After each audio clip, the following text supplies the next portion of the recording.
통합당 문재인 후보의 특보로 임명되시고 지금 한국총운동연합의 총재님으로 계신 이근규 총재님 전화 연결했습니다. 여보세요?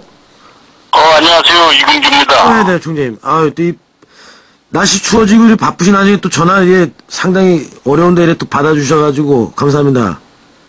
아닙니다. 언론 문화 창달을 위해서 수고하시는, 미력이지만 이렇게 관심을 갖고 서로 대화할 수 있어서 참 반갑게 생각합니다. 총재님 다름이 아니고 요번에 특보로 임명되셨다는데 어떤 역할을 하는 직책인가요? 예, 특보가 이제 분야별로 여러 가지 분야가 있는데 제가 맡은 것은 이제 조직특보입니다. 되게 이제 언론 출신들은 이제 언론특보나 공보특보라고 불리우는 직책을 하게 되고 또 이제 포괄적으로 정치나 정책적인 그런 자문을 하거나 그런 역할을 하는데 이제 정책특보나 이런 정무특보 이런 형태를 하게 되는데 이제 선거라는 것이 알다시피 유권자와 국민들의 선택에 의해서 당연하게 결정되기 때문에 실질적으로 그것을 선거의 핵심적인 역할을 하는 것이 이제 조직특보로 통상 그렇게 알려져 있죠. 그래서 그 유권자로 형성된 국민들, 전국 단위 조직과 또 여러 가지 형태의 그 네트워크를 만들거나 유지, 강화시키는 역할, 이런 것들이 조직특보가 하는 역할이 되겠습니다. 각 지역마다 다 있는 건가요? 일단은 전국 단위를 이제 커버를 하는 것이기 때문에 이제 조직특보의 그 개인적인 역량에 따라서 전국적인 네트워크를 강화할 수 있는 입장에 있는 사람은 그걸 강화하고 아니면 특정 분야에 대해서 조직적인 역량을 가진 분들은 자기가 연구가 있는 그런 분야를 주로 하겠죠. 저희 경우에는 저희 바르게 살기 운동 중앙회 사무총장을 하면서 전국의 시군구 읍면동 단위까지의 한 50만 정도 되는 그런 회원들을 모시고 조직을 가동했던 경험이 있고요. 또 제가 작은 일이지만 독도지킴이라든지 또 청소년운동연합을 통한 전국 지역에 있는 청소년 관련된 인사들과의 긴밀한 유대관계가 유지되고 있기 때문에 아마 그런 부분들을 좀 높이 평가하셔서 조직 역량을 좀 강화하는 쪽으로 임무를 맡기신 거 아닌가 이렇게 생각하고 있습니다. 언론 특보도 괜찮으시고 왜냐면 예전에 SBS 창간하실 때 그래도 언론은 아시지만 이제 언론 문화가 굉장히 과거에 비해서 많은 네트워킹이 필요하기 때문에 언론 특보는 아무래도 좀 더 전문가 집단에서 해야 되지 않나 이런 생각이 있었던 것 같아요. 그래서 저는 활동도 특보를 해서 어떻게? 요새는 아시다시피 이제 인터넷이나 스마트폰, 이런 SNS 이런 것을 통한 업무나 또 여러 가지 활동이 가능하기 때문에, 저도 스마트폰을 잘 활용하는 입장이라서, 구체적으로 회의를 하거나 다 오프라인상에서 모여서 어떤 논의 구조를 가져야 될 때를 제외하고는 전국 방방곡곡 어디든지 다 활동할 수 있는 무대가 되겠죠. 참, 그리고 지금 민감한 좀 질문인데, 그래도 총장님이 제천단장의 또 활동을 이제 민심 현장 속으로 많이 좀 다니시는데, 어떻게 좀 내다보세요? 좀 이번에 대선 지지. 결국은 이번 대선이 과거 권위주의 시대에 익숙한 그런 구시대 정치 문화를 이어갈 것이냐, 아니면 뭔가 좀 새롭고 과거에 경험하지 못했던 미래를 향한 어떤 비전을 가진 세력들에게 새로운 도전의 기회를 줄 것이냐. 이건 크게 보면 양대 어떤 이슈에 의한 시대 정신이 갈라되는 것 같습니다.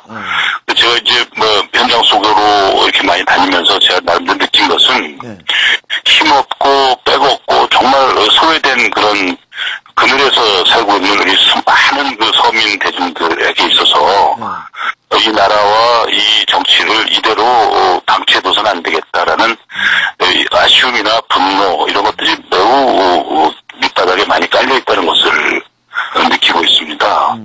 그래서 지금 이번 대선을 앞두고 여러 가지 형태의 구조가 이렇게 논의되고 있죠. 야권 단일화가 된다든지 안 된다든지 이런 것들이 있는데 바로 절명한 그런 요구가 네네. 후보 단일화를 반드시 만들어낼 수밖에 없다 이렇게 저는 확신하고 있고요. 네. 역으로 얘기해서 후보 단일화가 제대로 이루어지지 않는다면 그 세력들은 또 다른 역사의 그 결과적이나마 역사의 죄인이라는 그런 오점을 뒤집어 쓰게 될 것이다 이렇게 각오를 단단히 하고 있습니다.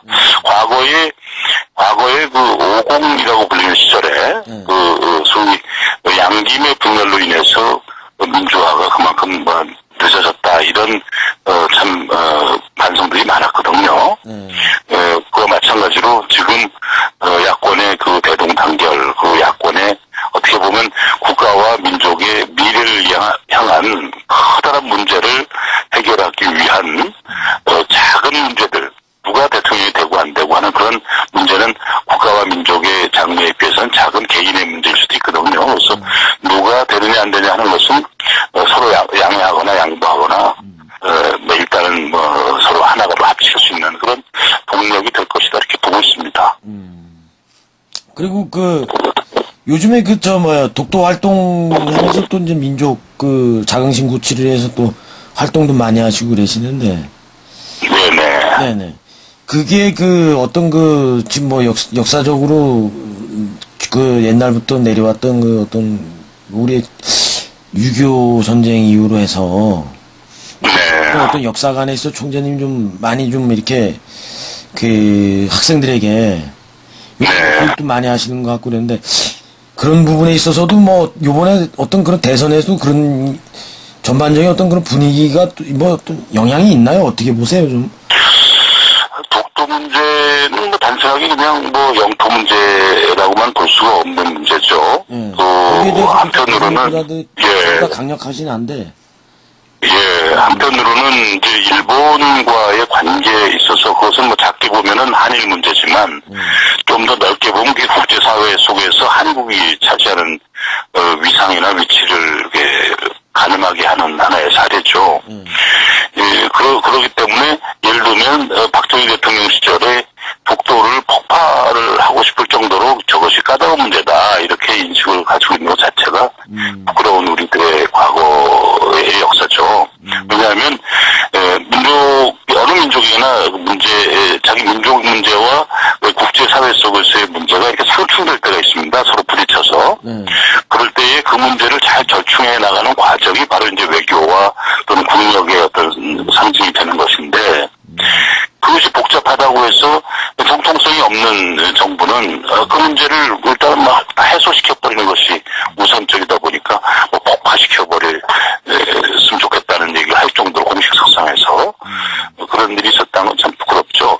그런 모습들이 결국은 일본이 호시탐탐 한국이나 또는 중국에 있는 특정한 섬 이런 것들을 자기네 땅인 것처럼 호도하고 왜곡하게 만드는 원인이죠. 원인이 우리 스스로에게 있다는 것도 우리가 반성의 하나의 문제로 삼아야 됩니다. 그래서 이번에 저는 이제 문재인 대통령 후보의 특보로서만이 아니라 어쨌든 새로운 정부 또 새롭게 구성되는 어떤 시대의 주축을 이룰 분들에게 독도 문제뿐만 아니라 한민족의 왜곡된 그리고 훼손된 그런 민족 자존의 역사를 많이 바로잡아야 된다 이렇게 강조하고 있습니다. 그 중에 하나가 저도 참여하고 있습니다만은 장준하 선생의 의문사 규명을 하기 위한 노력 이런 것들이 우리 민족사에 훼손된 그런 정의의 편에 서지 않고 국가 권력이나 독재 권력에 수능하거나 아부하면 생겼던 그런 왜곡된 것들을 바로잡아야 되죠. 그러니까 과거를 처단하거나 과거의 문제를 가지고 이제 와서 뭘 단죄하자는 게 아니거든요. 과거를 반성하고 그럼으로써 새로운 시대에 더 이상 그러한 반복이 되지 않도록 그런 하나의 교훈을 남기자는 그런 뜻이기도 합니다. 그럼 마지막으로 총재님 무엇보다도 중요한 거는 먹거리 아닌 먹고 사는 경제 문제. 네, 그렇습니다. 그에 대해서 기대하는 거 아니에요? 이제 국민들이. 그렇습니다. 우리 총재님이 보신 입장에서 이제 문재인 후보님의 이제 어떤 경제적인 그런 부분이 있어서 한 말씀 또 해주시고 이제 마무리 하시죠, 네, 요즘 경제 문제는 되게 경제 민주화라는 그런 주제로 공감하고 있는 문제 같습니다. 뭐 여러 가지 뭐 제도적인 또는 정책적인 그런 대안이 많이 나오고 있지만 문제는 굶었던 사람 과거에 또 경제적으로 자립하기 어려운 그리고 억울한 그런 가슴 속에 어떤 한이 맺힌 그런 아픔을 가지고 있는 분들에게 얼마나 그들이 이 사회의 주인으로서 대접받고 혹은 주인으로서의 그 권리를 보장받고 있는 사회인가라는 것에 대한 인식의 틀을 하나 만들어 놓는 것도 필요합니다. 지금 굉장히 어떤 그 포기, 자포자기하거나 혹은 뭐 미래에 대한 희망을 갖지 못함으로써 스스로들 절망하는 그런 부류가 아직도 많거든요. 그것이 뭐 청년 실업에도 나타나기도 하지만 많은 가장들도 그런 절망의 늪에서 헤어나지 못하고 있는 경우가 많은데 그것이 소위 양극화를 만들어 오고 또는 어떤 특정 어떤 독점이나 특권의식을 가지고 우리나라의 경제와 또는 권력을 좌지우지했던 그런 세력들이 아직까지도 그것이 그 기득권을 놓지 않고 있기 때문이다 이렇게 분석하고 있습니다. 그래서 이제는 더불어 함께 살아가는 그런 공동체 사회로 전환해 가고 있는 시점이기 때문에 더더군다나 강자보다는 약자, 있는 자보다는 약간 좀 부족한 사람, 그리고 많은 것을 갖춘 사람보다는 뭔가 좀 약간 부족하지만 그래도 성실하게 살아가고 있는 진짜 선량한 백성, 국민 이쪽에 더 많은 관심과 포커스를 맞춰와야 된다.